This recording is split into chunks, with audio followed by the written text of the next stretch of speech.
Sejam muito bem-vindos a mais um vídeo aqui no canal da Monitoria de Algoritmos.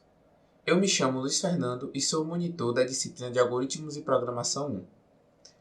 E no vídeo de hoje vamos falar sobre alguns tópicos importantes relacionados a classes e objetos. Bom, eu separei esses tópicos aqui, pontuei eles, e a gente tem entre eles definição de classes e objetos, estrutura de dados dentro de classes, métodos de uma classe, classes dentro de classes, passagem de objetos como argumentos e lista de objetos. Bem, eu resolvi trabalhar esses tópicos de uma maneira um pouco diferente. Eu criei um problema que a gente vai estar resolvendo junto.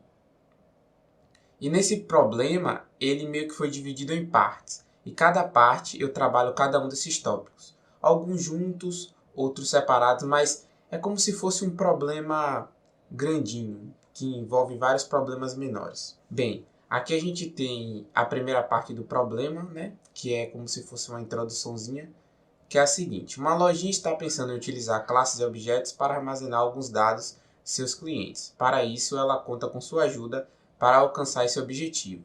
Para tal, você precisará realizar alguns passos específicos. Primeiro passo. Aqui seriam as etapas do problema que eu tinha comentado. Crie uma classe cliente com os seguintes atributos: nome, número e dívida, responsáveis respectivamente por armazenar o nome do cliente, seu número para contato e a quantidade em reais devida à loja. Ou seja, aqui a gente já temos o uso do primeiro assunto que tem lá naquela listagem de tópicos, que é a definição de uma classe de um objeto. Agora que já temos noção desse primeiro passo, eu vou estar mostrando a resolução dele. Caso você queira tentar fazer e depois corrigir com a minha versão, você pausa o vídeo nesse momento e tenta fazer. E você pode estar seguindo isso para os demais passos que eu vou estar mostrando. Bem, para definir a classe, como pedido na questão, é bastante simples. Para fazer o que esse primeiro passo pede, é bastante simples. Usei a palavra reservada class para começar a definição de minha classe, nomeei ela de cliente e aqui eu fiz o método construtor utilizando o método especial init, né? E aqui, como a questão pede, eu coloquei como atributos o nome, o número e a dívida, né? Bom, já temos um vídeo aqui no canal que explica bem detalhado essa questão da definição. Então, se você tiver com um pouco de dúvida nisso, você pode estar dando uma conferida nele. Bom, vamos agora para o segundo passo. Faça duas funções, cadastrar e exibir, sendo a primeira responsável por retornar um objeto da classe cliente com todos os valores dos seus atributos preenchidos pelo usuário, e a segunda responsável por exibir todos esses valores, dando um objeto como argumento. Ou seja, basicamente ele pede para você fazer uma função que define um objeto dessa classe cliente e preenche os atributos desse objeto. Correto? E depois que você crie outra função, e depois ele pede que você crie outra função que pegue os atributos desse objeto definido e mostre ele ao usuário, né? Vamos lá para a solução, lembrando que se você quiser tentar fazer por si mesmo, pause aqui e depois você pode estar corrigindo. Bem, aqui a gente tem duas funções, como a questão pediu, a função cadastrar e a função exibir. Na função cadastrar, o que é que eu fiz? Eu defini um cliente, né? Fiz aqui, criei uma variável com o nome cliente e chamei a minha classe, defini ele como do tipo cliente, né? Do tipo da minha classe. E aí aqui eu estou pegando as entradas do usuário como input e estou colocando nos meus atributos desse objeto que eu acabei de definir. E depois eu estou retornando ele, cliente, que é um objeto que está com todos esses dados aqui salvo nele, né? Já na minha função exibir, eu recebo o cliente aqui como parâmetro cliente, né? E eu estou printando os respectivos atributos desse cliente, que é o nome, o número e a dívida. No caso aqui na dívida, eu estou fazendo um print formatado, por isso eu utilizei aqui os dois pontos, .2f, para printar até com 2 casas decimais. E é isso. Vamos agora para o terceiro passo. Crie uma classe loja com os seguintes atributos: nome, proprietário e clientes. Ou seja, aqui a gente já vai criar outra classe. Responsáveis, respectivamente, por armazenar o nome da loja, o nome do proprietário e a lista de clientes. Ó, um dos assuntos que tinha lá no começo que eu pontuei, que é lista de objetos, que é isso que a gente vai estar fazendo aqui. Crie também o objeto loja, ou seja, um objeto que recebe a classe que a gente criou ali em cima, alterando o valor do atributo nome e proprietário para a lojinha do seu Zé e José Santos, respectivamente. Dica: podemos colocar como valor padrão de um atributo uma lista ou qualquer outra estrutura de dados. Ou seja, aqui já está dando uma dica que a gente vai usar naquele atributo lista de clientes uma estrutura de dados. Então vamos lá mostrar a resolução. Lembrando que se você quiser fazer, é só pausar o vídeo, depois voltar. Bem, aqui temos a nossa classe loja, né? Novamente, definir aqui a classe com o nome loja, e aqui tem o método construtor dela, e assim como a questão pede, eu coloquei o atributo nome, proprietário e clientes, e assim como a questão pediu, e deu até uma dica, eu coloquei aqui uma estrutura de dados, ou seja, uma lista, né? Aí eu posso estar pindando valores nessa minha lista aqui, através desse atributo, né? E para definir o objeto, eu criei aqui uma variável do tipo lojinha, que ela recebe, ela se torna do tipo loja, né? Que eu chamei aqui a classe. E eu mudo o nome dela para a lojinha do seu Zé e o proprietário para José Santos. E até então, o atributo clientes ele permanece vazio e inalterado, né? Tá, vamos agora para o quarto passo. Dê um upgrade nas funções cadastrar e exibir, fazendo a primeira, inserir os clientes cadastrados na lista contida no atributo cliente do objeto loja. Aqui seria no atributo clientes, no caso lista de clientes do objeto loja. E a segunda, exibir os dados de todos os clientes também contidos no atributo loja. Ou seja, basicamente, a gente vai criar uma função que nos ajude a preencher com os clientes cadastrados aquela estrutura de dados que a gente tem no nosso objeto loja, nosso objeto lojinha no caso. E a gente também vai criar outra função que percorra essa estrutura de dados, printando, mostrando ao usuário os dados daqueles clientes, né? Dica: objetos são passados por referência, logo, quando alteramos eles, mesmo em funções, seus valores originais são alterados. Isso aqui é uma dica bastante importante porque a gente não precisa retornar objetos quando a gente passa para dentro de uma função, porque eles são passados por referência. Então, novamente, eu vou estar mostrando aqui a solução. Caso você queira fazer, fique à vontade. Vamos lá. Bem, aqui a gente tem a nossa primeira função, que é a def cadastrar. Aqui eu recebo loja. Esse loja, ele vai receber um objeto, isso é bem importante. Por isso até que a questão ali dá uma dica, que quando a gente passa objetos para dentro de funções, são passados por referência, a gente não precisa retornar eles. E aqui, esse loja vai receber um objeto. Aqui eu vou definir cliente como, pegar essa variável cliente, eu vou definir ela com um objeto do tipo cliente. E eu vou estar fazendo a inserção desses valores, desses respectivos atributos, nome, número e a dívida. Beleza, aqui eu tenho, chegou aqui no final, eu tenho meu cliente cadastrado. E agora eu vou em loja.clientes, que é aquela minha lista de clientes, a estrutura de dados que eu tinha definido no exercício anterior.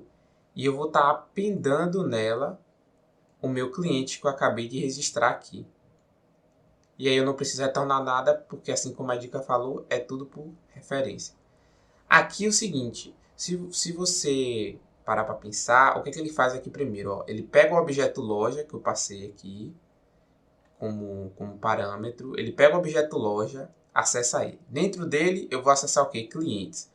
Aí o que é clientes? É uma estrutura de dados do tipo lista, ou seja, eu posso estar appendando ele perfeitamente aqui com o meu cliente. E essa aqui é a função de cadastro. Agora a gente vai para a função de exibir. O que a função de exibir faz? Novamente, eu recebo aqui um objeto no parâmetro loja, né? Recebo um objeto como argumento e loja recebe ele. E aí, o que é que eu vou fazer? Eu vou estar percorrendo todos os objetos clientes que vão estar dentro da estrutura de dados que é clientes. Ou seja, novamente, eu acesso loja, beleza, entrei no objeto loja. O objeto loja eu vou acessar quem? Clientes, né? Entrei lá no clientes, o que é clientes? É uma estrutura de dados que tem dentro do meu objeto.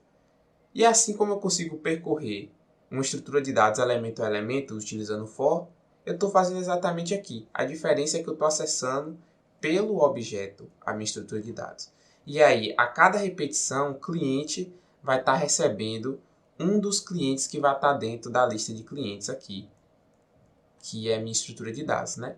E cada vez que o cliente receber um, ele vai se tornar esse objeto e a gente vai estar podendo printar o nome, o número e a dívida dele, assim como a gente tinha feito naquelas funções lá no início. Ok? Vamos agora para o quinto passo.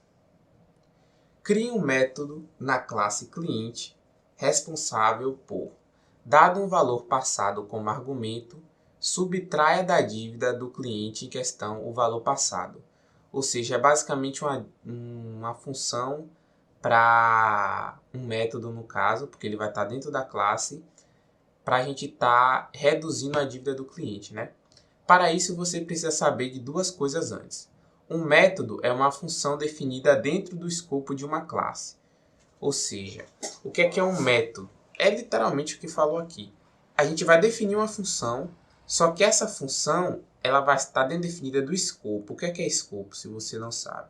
Escopo é tudo que está aqui indentado para dentro de uma determinada função, podemos dizer. Só que aqui, no caso, como é a definição de uma classe, o escopo da classe é tudo que está aqui, ó, dentro da indentação dela aqui. Ou seja, esse definite é um método, o método construtor da classe aluno, e esse def verificar a aprovação é também um método dessa classe, porque se eu tentar chamar essa função sem ser por meio da classe, que eu já vou estar mostrando para vocês como chama a função, eu não vou conseguir. Eu só consigo chamar através da classe. No caso, através daquele objeto que eu vou estar definido daquele tipo de classe, né? Mas basicamente, para a gente criar um método, é só a gente criar uma função dentro da classe, do escopo da classe. E aqui eu criei esse aqui só para dar de exemplo mesmo. Isso aqui não é o que a questão pede, que é um método verificar aprovação.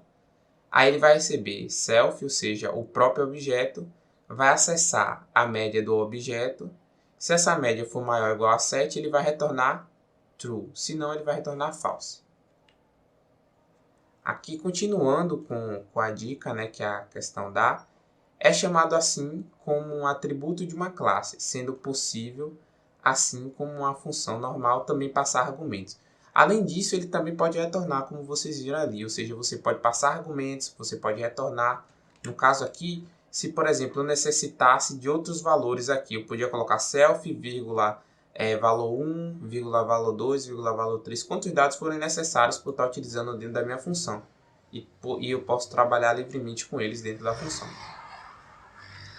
E voltando aqui, a gente tem a definição do objeto, né? Aluno é igual a aluno recebe, é definido como a classe do tipo aluno, né? E aqui a gente vai estar alterando o nome, a média dele. E aqui a gente vai estar trabalhando com o nosso método que a gente criou, que é verificar a aprovação, né? Aí esse aluno.aprovado, que é um atributo que a gente tem na classe, ele vai receber o que isso aqui vai retornar. Que o que? Eu pego o meu objeto aluno e acesso o método dele e verificar a aprovação. Aqui eu não passo nada como argumento, porque o self ele já passa automaticamente. Ele passa o próprio objeto como argumento. Mas se eu quisesse passar algum outro dado, eu poderia colocar aqui dentro, contanto que eu receba também no meu método. E aqui ele vai estar verificando e retornando. Como aqui a gente já pode deduzir que a média do aluno é 10, 10 é maior do que 7, ou seja, isso aqui vai retornar true e aluno.aprovado vai ser alterado ficando igual a true. Fora isso, faça a função pagamento, aqui continuando com o exercício, né? seja, bora só retornar aqui. Ó, ele está pedindo para criar um método na classe cliente que responsável por dar um valor passado como argumento subtrai da dívida do cliente em questão o valor passado, ou seja, reduzir a dívida de um cliente.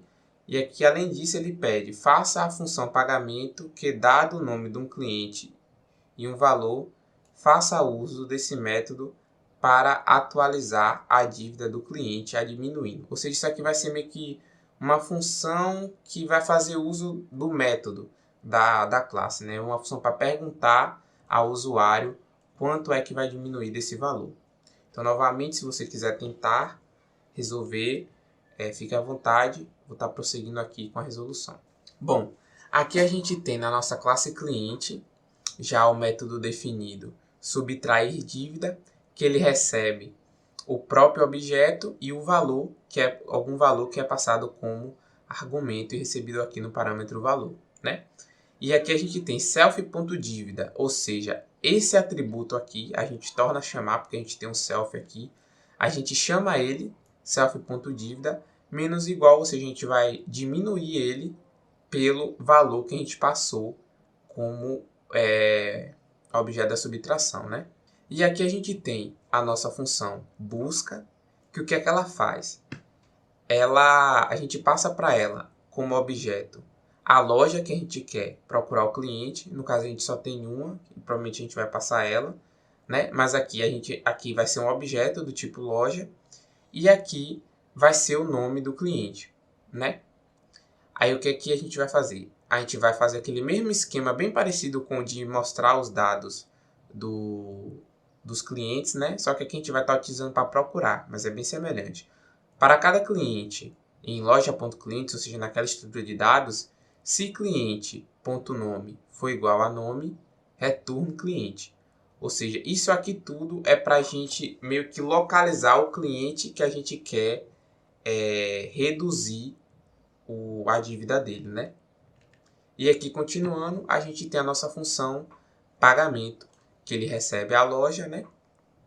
E essa função, ela faz uso daquela busca que eu tinha falado anteriormente.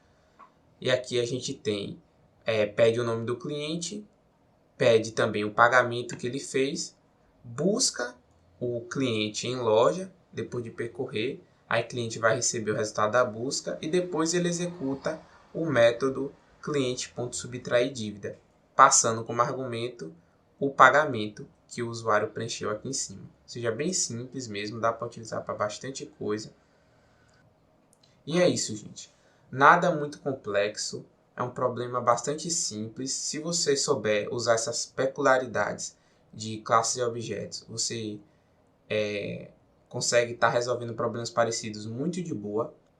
Eu vou estar deixando o slide na descrição, se vocês quiserem usar como base para estudos futuros. Espero que vocês tenham gostado, que possa ter ajudado vocês e até a próxima.